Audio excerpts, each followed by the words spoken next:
Frères et sœurs, bonjour, je suis heureux de vous retrouver pour l'homélie du deuxième dimanche de Carême. Tout au long de l'histoire sainte, du Sinaï au Calvaire, les montagnes se suivent et ne se ressemblent pas. Montagne de vie, montagne de mort. On peut mourir en montagne, on peut aussi renaître. Aujourd'hui, c'est au Tabor que Jésus monte pour prier avec Pierre, Jacques et Jean. Le Tabor est montagne de fulgurance. Jésus entre en prière et soudain, c'est la splendeur, l'éblouissement, la métamorphose. C'est comme si un coin de voile se levait et qu'un rayon de la gloire divine s'échappait du Fils. Le voici tel qu'en lui-même, enfin, la résurrection le changera. Alors l'entourent les hommes de la montagne, ceux du Sinaï, de l'Horeb, Moïse et Élie, les aventuriers de la haute rencontre. C'est dans le fracas et la fureur de l'orage que Moïse entra dans la nuée pour sceller l'alliance. Pour Élie, la rencontre fut le bruit d'une brise légère, un souffle fragile, un silence subtil, écrit Chouraki. Tous deux voilent leur visage. On n'étreint pas impunément le feu, que ce feu soit éclair ou souffle. Ici, au Tabor, ni tempête, ni souffle. Voici mon fils, mon bien-aimé, écoutez-le, dit la voix dans la nuée.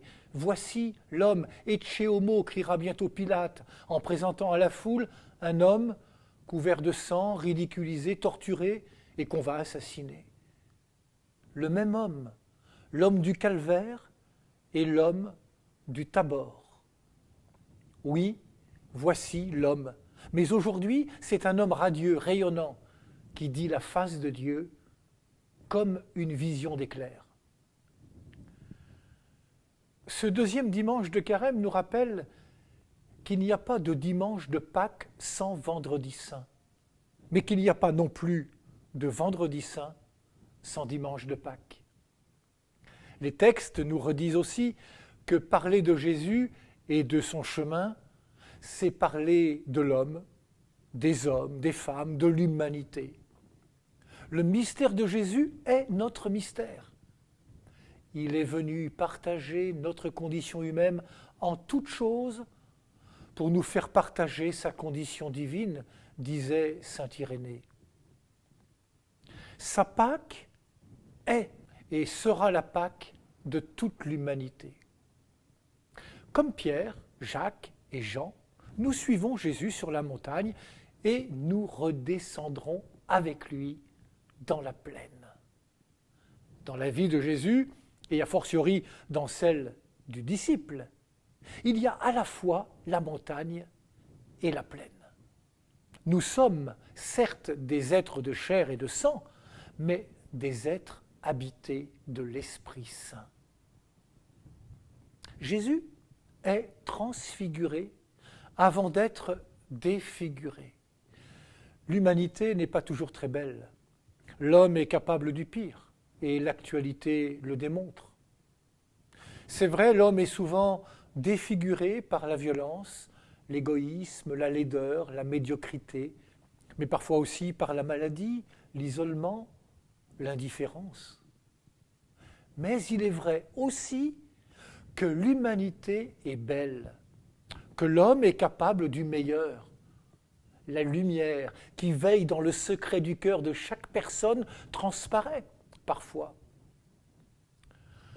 Que de femmes, que d'hommes célèbres ou ignorés montrent cette lumière à travers leur courage, leur force d'aimer, le don quotidien de leur vie.